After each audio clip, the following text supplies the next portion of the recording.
నమస్తే, welcome to ABN clinic. పోలి syndrome అంటే ఏంటి? పోలి సిండ్రోమ్ లక్షణాలు ఏ విధంగా ఉంటాయి? ఏ వయసు వారిని ఎక్కువ ప్రభావం చూపుతుంది? పోలి సిండ్రోమ్ రావడానికి గల కారణాలేంటి? పోలి సిండ్రోమ్ని ఎలా నిర్ధారించవచ్చును? పోలి సిండ్రోమ్ సమస్యలకు ఎటువంటి చికిత్సా విధానాలు అందుబాటులో ఉన్నాయో తెలియచేయడానికి ఓయాసిస్ ఫెర్టిలిటీ డాక్టర్ సుజాత గారు, 49 డాక్టర్ సుమావర్ష గారు, అలాగే మరియు నోరి హాస్పిటల్ నుండి డాక్టర్ అనురాధ గారు మనతో పాటు స్టూడియోలో ఉన్నారు. వారిని అడిగి మరిన్ని విశేషాలు తెలుసుకుందాం. నమస్తే అండి. నమస్తే. ఫస్ట్ డాక్టర్ వర్ష గారు, ఈ పాలిసిస్టిక్ అండాశయం సిండ్రోమ్ యొక్క సూచికలు లక్షణాలు ఏంటండి? అంటే వాటి ప్రాబల్యం ఏంటి? So basically polycystic ovarian syndrome చాలా కామన్ గా చూస్తున్నాం ఈ మధ్య కాలంలో. అండ్ మోస్ట్ కామన్లీ మాకు పీరియడ్ ఇర్రెగ్యులారిటీ తోటి పేషెంట్స్ వస్తూ ఉంటారు. సో పీరియడ్ ఇర్రెగ్యులారిటీ ఆల్మోస్ట్ అన్ని ఏజ్ గ్రూప్ పేషెంట్స్ కూడా చూస్తుంటాము. Adolescent age group, reproductive age group and even after marriage కూడా పాలిసిస్టిక్ ఓవేరియన్ సిండ్రోమ్ తో మోస్ట్ కామన్లీ ఈ సిండ్రోమ్ తో వస్తూ ఉంటారు. సో పీరియడ్ 15 days డిలే అవడం, 20 days డిలే అవడం, 2-3 months కి రావడం అండ్ ఒక సెట్ ఆఫ్ పేషెంట్స్ లో అయితే వాళ్ళు మెడిసిన్స్ వేసుకుంటే తప్ప పీరియడ్ రాకపోవడం అనేది కామన్ గా చూస్తుంటాం. So apart from this androgen excess features అంటాం. సో మొటాల్ రావడము, లేకపోతే అప్పర్ లిప్స్ మీద హెయిర్ ఎక్సెస్ గా పెరగడము, సో కొన్ని కాస్మెటిక్ ప్రాబ్లమ్స్ తోటి అడాలసెంట్ ఏజ్ గ్రూప్ లో ఎస్పెషల్లీ ఎక్కువ చూస్తూ ఉంటాము. సో అపార్ట్ ఫ్రమ్ దిస్ ఇప్పుడు స్కిన్ మీద ఫోల్డ్స్ దగ్గర కొంచెం బ్లాకిష్ డిస్కలరేషన్ రావడం అండ్ ఒబిసిటీ ఉండడం, వెయిట్ లాస్ ప్రాబ్లమ్స్ అవడం, స్లీప్ డిస్టర్బెన్సెస్ ఉండడం అండ్ లాంగ్ టర్మ్ కాంప్లికేషన్స్ కూడా ఇప్పుడు షుగర్ అంటే మెటబాలిక్ సిండ్రోమ్ ఫీచర్స్ అన్నమాట. షుగర్, బీపీ, కార్డియాక్ ప్రాబ్లమ్స్ ఇలాంటివి కూడా మనం ఎక్కువగా చూస్తూ ఉంటాం. Right doctor. డాక్టర్ సుజాత గారు, అంటే ఈ సంతానలేమి గల రోగులతో ఈ పోలి సిండ్రోమ్ యొక్క ప్రాబల్యం ఏంటి? అలాగే వీరిలో వంధ్యత్వం కొరకు ఎక్కువ అవకాశాలు ఉన్నాయంటారా? పాలిసిస్టిక్ ఓవేరియన్ సిండ్రోమ్ లో మనకి ఎక్కువగా ఏంటంటే అండాశయం నుంచి నెలసరి ప్రతి నెల కరెక్ట్ గా రిలీజ్ అయ్యే అండాశయం అనేది విడుదల అవ్వదు. సో దీన్ని యానోవ్యులేషన్ అంటాం. సో ప్రెగ్నెన్సీ రావాలంటే మనకి ముఖ్యంగా కావాల్సింది అండాశయం నుంచి గుడ్డు అనేది విడుదల అవ్వాలి. ఆ ఎగ్గే మూల కణం మనకి ప్రెగ్నెన్సీ రావటానికి. ఇది సరిగ్గా రిలీజ్ అవ్వదు కాబట్టి వీళ్ళలో మనకి సంతానం లేని సమస్యలు కానీ రంధ్రత్వం కానీ ఉండే అవకాశాలు ఎక్కువగా ఉంటాయి. మాకు ఫర్టిలిటీ క్లినిక్స్ లో మేము చూస్తున్న ఇన్సిడెంట్స్ దగ్గర 25-30% మంది సంతానం లేని సమస్యతో బాధపడే వాళ్ళలో పీసీఓఎస్ సమస్య ఎక్కువగా కనపడుతూ ఉంటుంది. అట్లానే పీసీఓఎస్ సమస్య ఉన్న వాళ్ళలో 70% మందికి నెలసరి సక్రమంగా రాకపోవటం, వీళ్ళల్లో ఈ సంతానం లేని సమస్యతో బాధపడటం అనేది చూస్తూ ఉంటాం. Right doctor. Doctor Anuradha garu, అంటే ఈ పోలి సిండ్రోమ్ కలిగిన యుక్త వయసు రోగుల్లో ప్రాబల్యం ఎలా ఉంటుందండి? జనరల్ గా ఏంటంటే పిల్లలు రజస్వలు అయిన తర్వాత కొంతమందిలో మెన్సెస్ కొన్నాళ్ల పాటు చాలా రెగ్యులర్ గా వస్తూ ఉంటాయి, ఒక ఫస్ట్ 1 or 2 years. ఆ తర్వాత ఈ సిమ్టమ్స్ ఏమిటంటే మెన్సెస్ సరిగ్గా రాకపోవడం, 2 నెలలకు రావడం, 3 నెలలకు రావడం, 6 నెలలకు రావడం జరుగుతూ ఉంటుంది. ఈ సిమ్టమ్స్ ఏమిటంటే వీటిలో చాలా మంది పిల్లల్లో చాలా వెయిట్ గెయిన్ అవ్వడం వల్ల ఈ సిమ్టమ్స్ ప్రారంభం అవుతాయి. ఈ యుక్త వయసు గల పిల్లల్లో ఈ ప్రాబ్లం జనరల్ గా ఇన్సిడెన్స్ 9% ఉంటుంది. ప్రతి 100 మంది పిల్లల్లో 9% ఆఫ్ పిల్లల్లో, అమ్మాయిల్లో ఈ ఇన్సిడెన్స్ ఉంటుంది. ఈ వీళ్ళల్లో ఇర్రెగ్యులర్ మెన్సెస్ తో కాకుండా అవాంఛిత రోమాలు ఎక్కువగా ఉంటున్నాయి. అప్పర్ లిప్ మీద హెయిర్ ఉండడం, చెంపలు ఎక్కువగా పెరగటం, హెయిర్, తర్వాత చెస్ట్ వాల్ మీద హెయిర్ ఎక్కువ ఉండడం, అవి కాకుండా బొడ్డు కింద, నాభి కింద కూడా చాలా హెయిర్ డెవలప్ అవడం, ఇవన్నీ జరుగుతూ ఉంటాయి. ఇవి వీళ్ళల్లో ఉన్న most common symptoms. Yes doctor Anuradha garu, ఈ వాణిజ్య అండోత్సర్గము కిట్లు ఈ పోలి సిండ్రోమ్ కలిగిన ఆడవారికి ఎంతవరకు నమ్మకమైనవి అంటారు? అంటే మనం దీన్ని సజెస్ట్ చేయొచ్చా, దీన్ని నమ్మచ్చు అంటారా? యాక్చువల్లీ ఈ టెస్ట్ కిట్స్ 99% యాక్యురేట్ గా పనిచేస్తాయి. కానీ పాలిసిస్టిక్ ఓవరీ సిండ్రోమ్ ఉన్న వాళ్ళల్లో ఎప్పుడు ఈ ఎల్హెచ్ అనే హార్మోన్ కరెక్ట్ గా రైజ్ అవుతుంది అనేది ప్రిడిక్ట్ చేయలేం. ఈ టెస్ట్ కిట్ చేయడం వల్ల ఎగ్ ఎప్పుడు రిలీజ్ అవుతుంది అనేది మాత్రం క్లియర్ గా తెలుస్తుంది. జనరల్ గా ఈ టెస్ట్ కిట్ పాజిటివ్ వచ్చిన తర్వాత 1 or 2 days తర్వాత జనరల్ గా ఎగ్ రిలీజ్ అవుతుంది. కొంతమంది విమెన్ లో ఎల్హెచ్ హార్మోన్ పెరుగుతుంది, టెస్ట్ కిట్ పాజిటివ్ వస్తుంది, కానీ ఎగ్ మాత్రం రిలీజ్ అవ్వదు. అది పాలిసిస్టిక్ ఓవరీస్ లో ఉండే complication. Okay doctor. Right. Doctor Varsha గారు, అంటే ఈ పోలి సిండ్రోమ్ కలిగిన ఆడవాళ్ళకి ఈ ప్రొజెస్ట్రాన్ మద్దతు అవసరం ఉంటుందంటారా? సో మెయిన్ గా పాలిసిస్టిక్ ఓవేరియన్ సిండ్రోమ్ లో ఎగ్ సరిగ్గా పెరిగి రిలీజ్ అవడం అనేది జరగదు. అండ్ యూజువలీ ఎగ్ రిలీజ్ అయిన తర్వాత మనకి కార్పస్ లూటియం అని ఒక స్ట్రక్చర్ ఫామ్ అయ్యి ప్రొజెస్ట్రాన్ అనేది సెక్రీట్ అవ్వాలి. సో పాలిసిస్టిక్ ఓవేరియన్ సిండ్రోమ్ లో ఓవ్యులేషన్ సరిగ్గా జరగకపోవడం వల్ల, యానోవ్యులేషన్ ప్రొలాంగ్డ్ గా ఉండడం వల్ల ప్రొజెస్ట్రాన్ హార్మోన్ వీళ్ళల్లో ఉండదు ఎక్కువగా. సో అన్అపోజ్డ్ ఈస్ట్రోజన్ ఉండడం వల్ల వీళ్ళకి యూట్రైన్ క్యాన్సర్స్ అలాంటివి ఎక్కువగా రిస్క్స్ అనేవి ఉంటాయి. సో పీరియడ్ రెగ్యులారిటీ కోసం ప్రొజెస్ట్రాన్ సప్లిమెంట్స్ వీళ్ళకి అవసరం ఉంటుంది. ప్రెగ్నెన్సీ ప్లాన్ చేసే వాళ్ళకి మేము ఓవ్యులేషన్ ఇండక్షన్ డ్రగ్స్ ఇస్తాం. అది ఇచ్చిన తర్వాత లూటియల్ ఫేజ్ సపోర్ట్ కి వీళ్ళకి ప్రొజెస్ట్రాన్ అవసరం ఉంటుంది. ప్రెగ్నెన్సీ వచ్చిన వాళ్ళకు కూడా మిస్క్యారేజెస్ అవ్వకుండా, ప్రీటర్మ్ డెలివరీస్ అట్లా అవ్వకుండా కూడా ప్రొజెస్ట్రాన్ సప్లిమెంట్స్ అనేవి అవసరం ఉంటుంది. So progesterones are very important drugs polycystic ovarian syndrome లో. సో డిఫరెంట్ స్టేజెస్ లో కూడా ప్రొజెస్ట్రాన్ సప్లిమెంట్స్ అనేవి చాలా ఇంపార్టెంట్. ఓకే డాక్టర్, అంటే ఇప్పుడు ఈ ఓవేరియన్ డ్రిల్లింగ్ ఆర్ ఆర్హెచ్ రిసెక్షన్ అంటే ఏంటి డాక్టర్ అసలు? సో ఈ అండాశయంలో నీటి బుడగలకి చేసే లాప్రోస్కోపిక్ సర్జికల్ ట్రీట్మెంట్ అన్నమాట. సో వెజ్ రిసెక్షన్ అనేది ఈ మధ్య చేయట్లేదు, బట్ ఓవేరియన్ డ్రిల్లింగ్ అనేది కామన్ గా చేస్తున్నాము. సో ఓవేరియన్ డ్రిల్లింగ్ లో మనం ఏంటంటే ఓవరీలో స్ట్రోమా అని ఉంటది, దానిలో మనము కాటరీ తోటి కాటరైజ్ చేయడం వల్ల హార్మోన్స్ అనేవి అంటే ఓవేరియన్ హార్మోన్స్ అనేవి ఇంబ్యాలెన్స్ అనేది కరెక్ట్ అయ్యి వాళ్ళకి స్పాంటేనియస్ గా పీసీఓడి ప్రాబ్లం కి ఓవ్యులేషన్ అనేది జరిగి కరెక్ట్ అవడం అనేది చూస్తూ ఉంటాం. సో ఇది అందరికీ సజెస్ట్ చెయ్యము. యూజువల్లీ మనం ఈ పీసీఓడి ప్రాబ్లం ఉన్న వాళ్ళకి చాలా వరకు ఓవ్యులేషన్ ఇండక్షన్ డ్రగ్స్ కానీ ఇంజెక్షన్స్ కానీ వీటి ద్వారా మనకు ఓవ్యులేషన్ అయ్యేలాగా ట్రై చేస్తాము. ఇవన్నీ వాడినా కూడా వాళ్ళకి మనకి రిజల్ట్ అనేది కనిపించినప్పుడు మనం డ్రిల్లింగ్ అనేది సజెస్ట్ చేస్తాం. లేదా ఇప్పుడు లాప్రోస్కోపీ, ఇప్పుడు సంతానలేమి సమస్యకి వేరే కారణాలకి లాప్రోస్కోపీ చేస్తాం. ఇప్పుడు ట్యూబుల్ ఇవాల్యుయేషన్ లేకపోతే ఎండోమెట్రియోసిస్ లాంటి సస్పెక్ట్ చేసినప్పుడు మనకు కనుక పీసీఓడి అంటే ఈ అండాశయంలో నీటి బుడగలు కనిపిస్తే ఓవేరియన్ డ్రిల్లింగ్ అనేది చేస్తాం. ఇక్కడ చాలా ఇంపార్టెంట్ పాయింట్ ఏంటంటే డ్రిల్లింగ్ అనేది జస్ట్ టెంపరీ సొల్యూషన్. చేసిన కొన్ని సైకిల్స్ వరకు దీని ఎఫెక్ట్ అనేది తెలుస్తుంది. చాలా మంది ఒకసారి డ్రిల్లింగ్ చేసిన తర్వాత వచ్చి మాకు ఆల్రెడీ సర్జరీ అయింది, మాకు మళ్ళీ నీటి బుడగలు ఉన్నాయి ఏంటి అని అడుగుతూ ఉంటారు. సో అది చాలా పెద్ద అపోహ. అది టెంపరీగా మనకి ఆ హార్మోనల్ ఇంబ్యాలెన్స్ ని కరెక్ట్ చేస్తుంది. కొన్ని సైకిల్స్ వరకు వాళ్ళ ఓవ్యులేషన్ అనేది కరెక్ట్ గా జరగచ్చు. సో వాళ్ళ లైఫ్ స్టైల్ అనేది మోడిఫై చేసుకుంటేనే ఈ పీసీఓడికి పర్మనెంట్ సొల్యూషన్ అన్నమాట. Right doctor. So doctor Sujatha గారు, అయితే ఇప్పుడు ఈ పాలిసిస్టిక్ ఓవేరియన్ సిండ్రోమ్ ఉన్న వాళ్ళకి ఐయుఐ ఎప్పుడు సజెస్ట్ చేస్తారండి?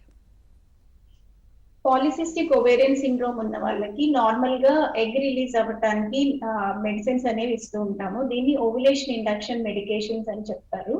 ఈ ఓవ్యులేషన్ ఇండక్షన్ మెడికేషన్స్ ఇచ్చి వాళ్ళకి నెలసరి సక్రమంగా ఎగ్ రిలీజ్ అయ్యి రెగ్యులర్ ఇంటర్కోర్స్ పార్టిసిపేట్ చేస్తూ ఉంది 6 సైకిల్స్ వరకు ట్రై చేసిన తర్వాత కూడా వీళ్ళకి ప్రెగ్నెన్సీస్ రాకపోతే, లేదా ఒక 3 సైకిల్స్ తర్వాత కూడా మనకి ఓవ్యులేషన్ కి ఎక్కువ మెడికేషన్స్, గొనాడోట్రోపిన్ ఇంజెక్షన్స్ అటువంటి ఇవ్వాల్సిన అవసరం వచ్చినప్పుడు వీళ్ళకి నెక్స్ట్ స్టెప్ ఆఫ్ ట్రీట్మెంట్ అంటే ఇట్స్ మోర్ ఫ్రీక్వెంట్ మానిటరింగ్ అవసరం అవుతుంది. ఇప్పుడు ఇంజెక్షన్స్, హార్మోన్ ఇంజెక్షన్స్ పెట్టాల్సిన అవసరం పడుతుంది. సో కాస్ట్ ఆఫ్ ట్రీట్మెంట్స్ పెడుతున్నప్పుడు ఛాన్సెస్ ఆఫ్ ప్రెగ్నెన్సీ ఇంక్రీజ్ చేయడం కోసం వీళ్ళకి ఇంట్రాయూట్రైన్ ఇన్సెమినేషన్ అనే ఆప్షన్ సజెస్ట్ చేస్తాం.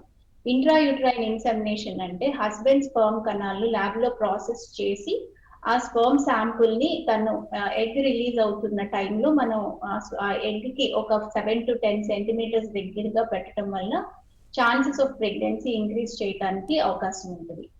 అట్లానే అసోసియేటెడ్ పాలిసిస్టిక్ ఓవేరియన్ సిండ్రోమ్ సమస్యతో పాటు మగవారిలో స్పర్మ్ మొటిలిటీ ఇష్యూస్ ఉన్నా, లేదా డోనర్ స్పర్మ్ అవసరం పడుతుంది, ఇటువంటి అవకాశాలు ఉన్నప్పుడు కూడా ఐయుఐ సజెస్ట్ చేస్తూ ఉంటాం. ఓకే డాక్టర్, మరి ఈ పాలిసిస్టిక్ ఓవేరియన్ సిండ్రోమ్ రోగులను ఎప్పుడు కృత్రిమ గర్భధారణకు లేక పిండం బదిలీకు పరిగణలోకి తీసుకుంటారు? ఈ ఐయుఐ సైకిల్స్ అనేవి ఏవైతే ఉన్నాయో అట్లా మనం ఒక 3 to 6 సైకిల్స్ వరకు చేసిన తర్వాత కూడా వాళ్ళకి ఎవ్రీ మంత్ కరెక్ట్ గా ఓవ్యులేషన్ అవుతుంది.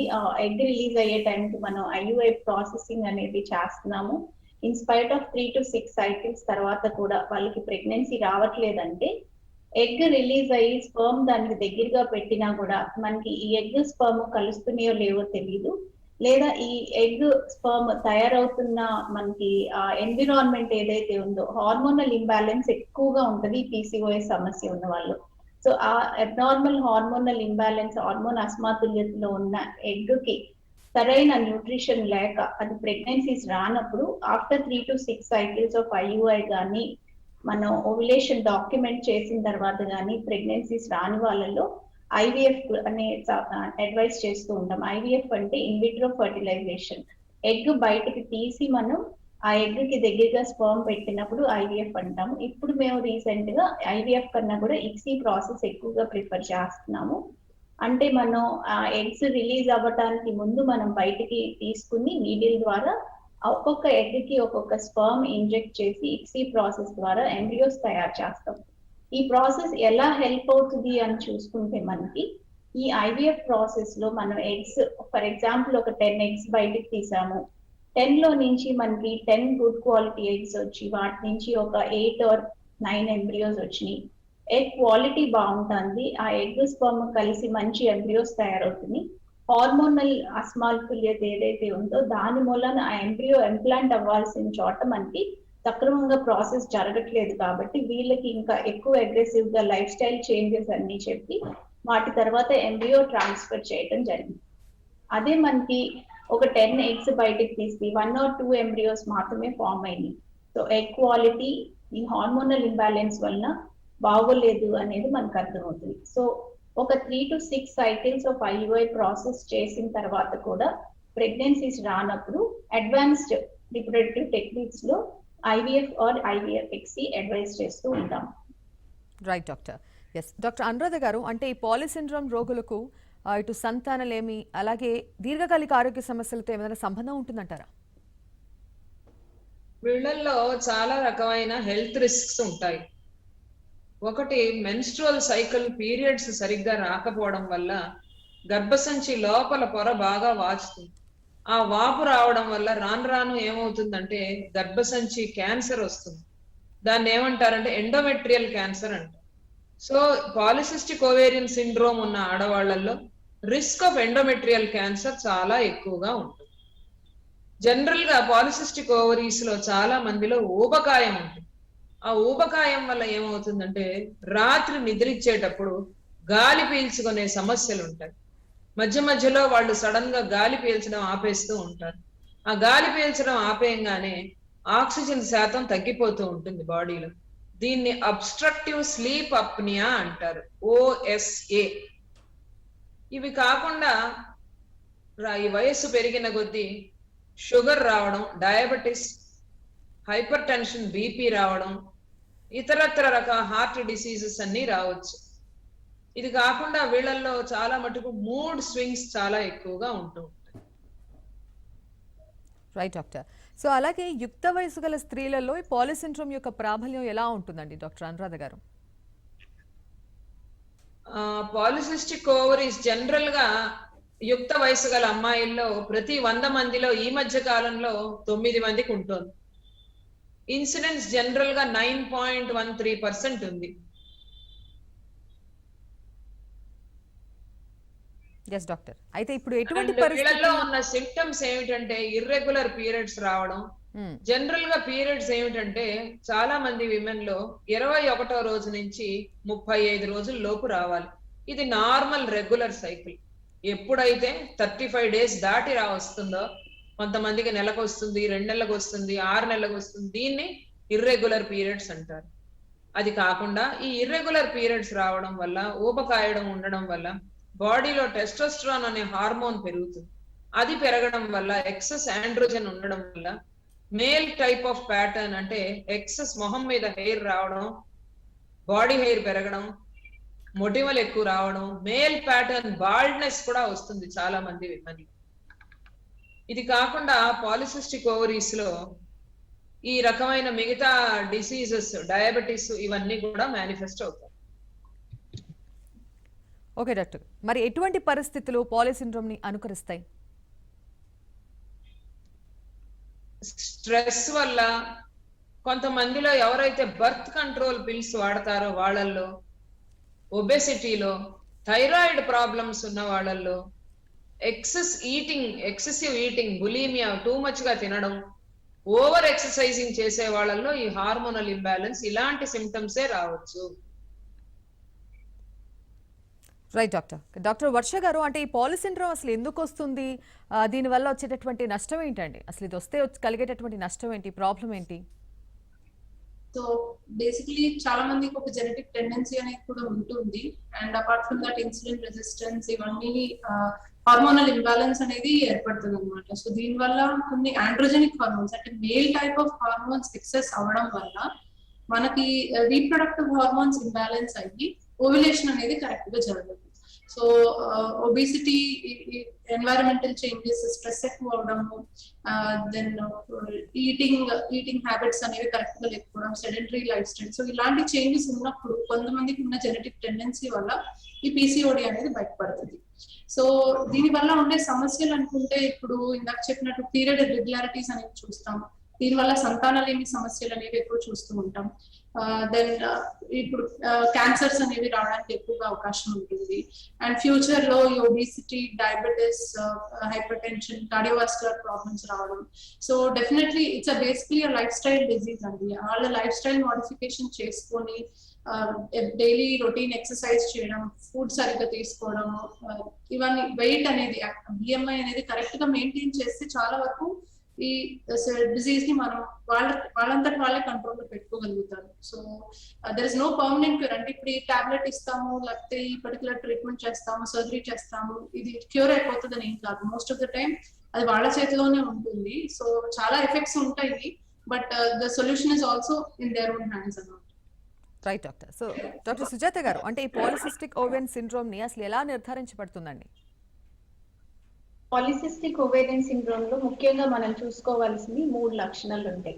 ఒకటి మోస్ట్ కామన్ థింగ్ ఏంటంటే మెన్స్ట్రువల్ ఇర్రెగ్యులారిటీస్, అంటే నెలసరి ఋతుక్రమాలు సక్రమంగా రావు. ఈ ఋతుక్రమాలు నార్మల్ గా మనకి 25 నుంచి 35 రోజుల వరకు పీరియడ్స్ వస్తూ ఉంటాయి ఎవరికైనా కూడా. వీళ్ళల్లో ఈ నెలసర్లు పీసీఓఎస్ సిండ్రోమ్ ఉన్న వాళ్ళల్లో 35 డేస్ దాటి 45 డేస్, 2 మంత్స్, 6 మంత్స్ అట్లా లేట్ గా పీరియడ్స్ రావటం.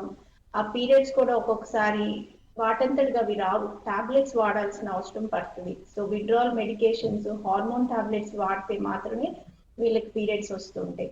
ఇందులో ఫస్ట్ లక్షణం పీసీఓఎస్ మనం డయాగ్నోస్ చేసేది ఎప్పుడైనా సరే ఎవరికైనా పీరియడ్స్ ఇంతకు ముందు రెగ్యులర్ గా వస్తున్నాయి, సడన్ గా 2 నెలలకు ఒకసారి, 3 నెలలకు ఒకసారి పీరియడ్స్ వస్తున్నాయి అన్నప్పుడు మనం ఫస్ట్ గుర్తించాల్సింది వీళ్ళల్లో పాలిసిస్టిక్ ఓవేరియన్ సిండ్రోమ్ ఉందా లేదా అనేది చూసుకోవాల్సిన అవసరం ఉంది. తర్వాత చూసుకునే లక్షణంలో మనం చూసుకునేది హైపర్ ఆండ్రోజన్ ఫీచర్స్ అంటారు. అంటే మగవారిలో ఉండే మేల్ హార్మోన్ టెస్టోస్టిరాన్ హార్మోన్ వల్ల వచ్చే ఫీచర్స్. ఉదాహరణకి ఎక్కువగా మొటాలు రావటం, జిడ్డుగా ఉండే చర్మం ఉండటం, లేదా మనకి హెయిర్ ఎక్కువగా అవాంఛిత రోమాలు ఎక్కువగా పెరగటం, మెడ మీద ఒక మందపాటి నల్లటి చారల్లాగా ఎకాంథోసిస్ నైగ్రికెన్స్ అంటారు. ఇది డయాబెటీస్, ఇన్సులిన్ రెసిస్టెన్స్ దీని లక్షణం వల్ల బయటపడుతుంది. సో ఈ యొక్క మేల్ హార్మోన్స్ యొక్క లక్షణాలు కూడా మనకి పీసీఓఎస్ సమస్య వైపు మనకి దారి చూపుతూ ఉంటాయి. తర్వాత వచ్చేటప్పటికి మనకి వీళ్ళల్లో ఈ ఇన్సులిన్ రెసిస్టెన్స్ అనేది ఏదైతే ఉందో, ఇన్సులిన్ అనేది బాడీలో ఉన్న బ్లడ్ గ్లూకోజ్ లెవెల్స్ మానిటరింగ్ సరిగ్గా చేయలేకపోవటం వలన వీళ్ళలో ఎక్సెస్ వెయిట్ గెయిన్, ఉబ్బకాయంతో బాధపడుతూ ఉంటారు. సో యాజ్ పీరియడ్స్ ఇర్రెగ్యులర్ అవుతూ ఉండటంతో ఈ ఎక్సెస్ హెయిర్ గ్రోత్ రావటం, తర్వాత బాడీ మీద మందపాటి స్కిన్ చేంజెస్ రావటం, ముఖం మీద మొటాలు రావటం, వెయిట్ పెరుగుతూ ఉండటం, ఇవన్నీ కూడా పీసీఓఎస్ యొక్క లక్షణాలు. ఇవన్నీ లక్షణాలు ఉండి రంధ్రత్వం, ఇన్ఫర్టిలిటీ సమస్యతో బాధపడుతున్నప్పుడు మనం ఫస్ట్ డయాగ్నోసిస్ చూసుకోవాల్సింది polycystic ovarian syndrome. Right doctor. అంటే ఇప్పుడు మీరు అన్నట్టు ఈ లక్షణాలని తెలుసుకున్నాము. అసలు పీసీఓఎస్ అసలు అటాక్ కాకుండా ఎటువంటి జాగ్రత్తలు తీసుకోవాలంటారు? ఓకే, ఈ లక్షణాలన్నీ ఉన్నప్పుడు మనం ముందుగా అల్ట్రాసౌండ్ స్కాన్ చేసుకుని, స్కాన్ లో ఈ ఫాలికిల్స్ అనేవి అండాశయాలు, మామూలుగా అండాశయంలో ఒక 5 నుంచి 10 ఫాలికిల్స్ అంటారు. ఈ ఫాలికిల్స్ లో ఎగ్స్ అనేవి పెరుగుతూ ఉంటాయి. ఒక పర్టికులర్ మంత్ లో మనం ఒకసారి స్కాన్ చేసినప్పుడు ఈ అరౌండ్ 5 to 10 ఫాలికిల్స్ కనపడుతూ ఉంటాయి. ఈ పీసీఓఎస్ సమస్య ఉన్న వాళ్ళలో మనం అల్ట్రాసౌండ్ స్కాన్ చేసినప్పుడు ఓవరీ సైజ్ బాగా పెద్దగా ఉండి వీటిలో మోర్ దాన్ 10, ఒక్కొక్కసారి 25 ఫాలికిల్స్ ఒక్కొక్క ఓవరీలో ఇట్లా కనపడుతుంటది. ఈ స్కాన్ డయాగ్నోసిస్ చేసుకున్నప్పుడు మనం ఈ సమస్య బయటపడినప్పుడు ఫస్ట్ లైన్ ఆఫ్ ట్రీట్మెంట్ ముందుగా, ఇది ఒక లైఫ్ స్టైల్ డిసీజ్ అని ఇందాక వర్ష చెప్పినట్టుగానే మనకి ఈ దీనికి ట్రీట్మెంట్ కూడా మన చేతిలోనే, మన లైఫ్ స్టైల్లోనే ఉంటుంది. సో ముఖ్యంగా మెయిన్గా లైఫ్ స్టైల్ చేంజెస్లో చూసుకునేది 70% ఫిజికల్ యాక్టివిటీ, 30% మన డైట్. సో ఈ రెండిట్లో ఉన్న బ్యాలెన్స్తో ఒకవేళ వాళ్ళు అధికంగా బరువుగా ఉన్నట్టయితే వెయిట్ లాస్కి ఎక్కువ కృషి చేయాల్సి ఉంటుంది.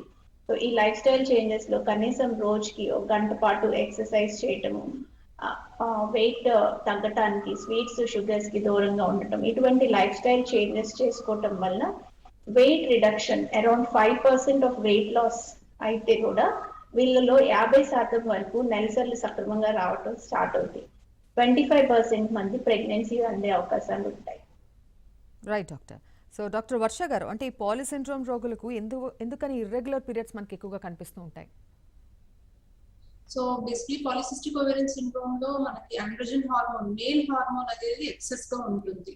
సో దీని వల్ల మనకి హార్మోన్ అంటే సెక్స్ స్టిరాయిడ్ హార్మోన్స్ అంటే మనకి అండాశయం మీద పనిచేసే హార్మోన్స్ కూడా ఇంబ్యాలెన్స్ అయ్యి దాని వల్ల ఫాలికల్స్ అనేది ప్రాపర్ సెలెక్షన్ అనేది జరగదు. సో నార్మల్ గా మనకి ప్రతి నెల ఆడవాళ్ళకి ఉన్న ఫాలికల్స్ అన్నిట్లో ఒక ఫాలికల్ సెలెక్ట్ అయ్యి అది డామినెంట్ అయ్యి అప్పుడు ఓవ్యులేషన్ అనేది జరగాలి.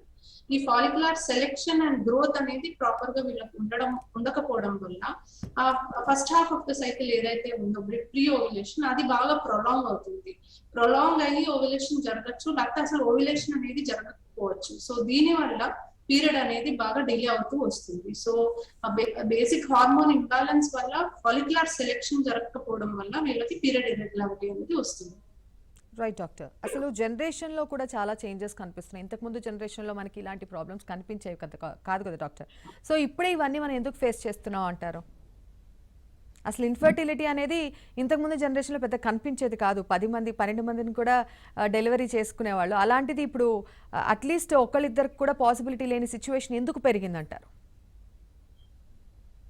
సో లైఫ్ స్టైల్ చేంజెస్ అనేవి చూస్తున్నాము. ఏజ్ ఆఫ్ మ్యారేజ్ అనేది పెరుగుతుంది, స్ట్రెస్ అనేది ఎక్కువ ఉంది ఈ మధ్య కాలంలో, సెడెంటరీ లైఫ్ స్టైల్ చాలా ఎక్కువ చూస్తున్నాము. సో ఎక్కువ మంది ఇట్లా సాఫ్ట్వేర్ ఇంజనీర్స్ కానీ గ్యాడ్జెట్స్ పెట్టుకొని లేకపోతే ఇట్లా ల్యాప్టాప్ ముందు సెడెంటరీగా కూర్చోవడం. సో ఇది వరకు కాలంలో మ్యారేజెస్ కొంచెం అర్లీగా అయ్యేవి. మేబీ పీసీఓడి మేనిఫెస్ట్ అయ్యే లోపలే వాళ్ళు ప్రెగ్నెన్సీస్ కూడా వచ్చేవేమో. వెయిట్ అనేది వాళ్ళు చాలా యాక్టివ్ గా ఉండేవాళ్ళు. పిల్లల్ని చూసినా కూడా they are more addicted to gadgets కానీ లేకపోతే ఇండోర్ గేమ్స్ ఎక్కువ ప్రిఫర్ చేస్తున్నారు. ఇంతకు ముందు అవుట్డోర్ గేమ్స్ ఎక్కువ ఉండేది. సో యాక్టివ్ గా ఉండడం వల్ల వెయిట్ అనేది ప్రాపర్ మేనేజ్మెంట్ ఉండేది. అండ్ ఒబిసిటీ చాలా కామన్ అయిపోయింది. ఒబిసిటీ ఆల్మోస్ట్ ఒక పాండమిక్ లాగా ఉంది. ఒబిసిటీ వల్ల మెయిన్ గా మనం పీసీఓడి ప్రాబ్లమ్స్ అనేవి ఎక్కువ చూస్తాము. ఈటింగ్ హ్యాబిట్స్ అంటే ఇప్పుడు జంక్ ఫుడ్ ఎక్కువ తింటాము, హెల్తీ ఫుడ్ కన్నా కూడా ఇప్పుడు ఎక్కువ junk food, carbohydrate rich food తింటాం, షుగర్స్ స్వీట్స్ ఎక్కువ ప్రిఫర్ చేయటం. సో డెఫినెట్లీ ఆ లైఫ్ స్టైల్ అనేది డ్రాస్టిక్ గా మారింది ఇంతకు ముందు మీద ఇప్పటికీ. So that could be the main reason why ఇలాంటి లైఫ్ స్టైల్ ప్రాబ్లమ్స్ అనేవి ఎక్కువ చూస్తున్నాం. Okay, right doctor. So doctor Anuradha garu, అంటే ఇన్ఫర్టిలిటీకి ట్రీట్మెంట్ తీసుకున్నాక ఎలాంటి జాగ్రత్తలు తీసుకోవాలి డాక్టర్? క్వశ్చన్ ఒకసారి రిపీట్ చేయరా? యా, ఇన్ఫర్టిలిటీ ప్రాబ్లమ్ని ఫేస్ చేస్తున్న వాళ్ళు పేషెంట్స్ ట్రీట్మెంట్ తీసుకున్న తర్వాత ఎలాంటి జాగ్రత్తలు తీసుకోవాలి?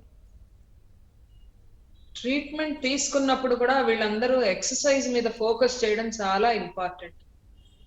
ఎక్సర్సైజ్ చేయడం, జంక్ ఫుడ్స్ అనేది కట్ చేయడం, టైం ప్రకారం మీల్ తినడం, ఎక్సెస్ షుగర్ తినడం, ఎక్సెస్ సాల్ట్ తినడం రెండూ కాంట్రా ఇండికేటెడ్. ఈ రెండూ ముట్టుకోకూడదు. జ్యూసులు, డ్రింకులు ఇవన్నీ తాగడం కరెక్ట్ కాదు. పళ్ళు అన్నీ కూడా నవిలి తిని యాజ్ ఇట్ ఈజ్ ఎక్కువగా రా వెజిటబుల్స్ అవన్నీ ఎక్కువగా తింటే, సాలెడ్స్ లాంటివి, వీళ్ళల్లో ఆ వెయిట్ గెయిన్ అవి ఉండవు. దాంతో హార్మోన్స్ అవన్నీ సక్రమంగా రిలీజ్ అవుతాయి. Right doctor. సో సుజాత గారు, అంటే ట్రీట్మెంట్ అంటే చాలా మంది ఇది చాలా రోజులు పడుతుంది, చాలా మనం దీనిపైన ఇన్వెస్ట్ చేయాలి, ఇలా కూడా చాలా మంది అనుకుంటూ ఉంటారు. అసలు ట్రీట్మెంట్ ప్రాసెస్ అనేది ఎలా ఉంటుందండి? పాలిసిస్టిక్ ఓవేరియన్ సిండ్రోమ్ లో మెయిన్ ట్రీట్మెంట్ ప్రాసెస్ మన జీవన విధానంలో మార్పులు తెచ్చుకోవటం. సో ఈ జీవన విధానంలో మార్పులు తెచ్చుకునేది అనేది 1 రోజు 2 రోజుల్లో అయ్యే అవకాశాలు ఉండదు. మినిమం ఆఫ్ 3 months ఈ లైఫ్ స్టైల్ చేంజెస్ అనేవి మనం చేసుకోగలిగితే అవి లైఫ్ లాంగ్ మనకు ఒక హ్యాబిట్ లాగా అలవాటు అయినప్పుడు లాంగ్ టర్మ్ లో కూడా ఈ పీసీఓఎస్ సమస్య నుంచి కానీ అదర్ హెల్త్ ఇష్యూస్ నుంచి కానీ వీళ్ళు బాధపడకుండా మనకి హెల్తీ లైఫ్ స్టైల్ ఉండటానికి అవకాశాలు ఉంటాయి. సో అట్లీస్ట్ ఒక 3 months అనేది వీళ్ళు ప్లాన్ చేసుకోవాల్సిన అవసరం ఉంది. ట్రీట్మెంట్ వైజ్ గా చూసుకుంటే ఎప్పుడైనా కూడా ఒక నెలసరి ఒక మెన్స్ట్రువల్ సైకిల్లో ఒక్కసారి మాత్రమే ఎగ్ రిలీజ్ అవటం అనేది జరిగింది. సో మనం ఆ ఒక్క రోజు ఎగ్ రిలీజ్ అయ్యే ఆపర్చునిటీలో మాత్రమే ప్రెగ్నెన్సీ రావడానికి అవకాశం ఉంటుంది. కాబట్టి వీళ్ళకి every month when they keep trying ఆ లైఫ్ స్టైల్ చేంజెస్ లో మార్పులు ఎంత క్విక్ గా ఎంత వరకు వాళ్ళు అర్థం చేసుకుని చేంజెస్ తెచ్చుకోగలుగుతారు అనే దాని మీద చాలా మంది ఫస్ట్ సైకిల్లో కూడా కన్సీవ్ అయ్యే అవకాశాలు ఎక్కువగా ఉంటాయి. ఇంచుమించుగా ఒక 3 to 6 cycles వరకు చూసుకుంటే అరౌండ్ 50 to 60% మంది న్యాచురల్ కన్సెప్షన్స్ లో కానీ ఐయుఐ కన్సెప్షన్స్ లో కానీ లేదా ఐవీఎఫ్ లోకి వెళ్ళినా కూడా వీళ్ళకి ట్రీట్మెంట్స్ లో ప్రెగ్నెన్సీస్ వచ్చే అవకాశాలు ఎక్కువ ఉంటాయి. 8% మంది ఫస్ట్ సైకిల్లోనే ప్రెగ్నెన్సీ వచ్చే ఛాన్సెస్ ఉంటాయి మనకి. Right doctor. సో చాలా మంది పీసీఓఎస్తో బాధపడుతున్నారు. తెలిసిన వాళ్ళు తెలియని వాళ్ళు వాళ్ళందరికీ కూడా చక్కగా వివరించారు. వర్ష గారు, Sujatha garu, Anuradha garu, thank you so much అండి. Thank you. Thank you. Yes, ఇది ఇవాల్టి ABN clinic. Stay tune to ABN Andhra Jyothi.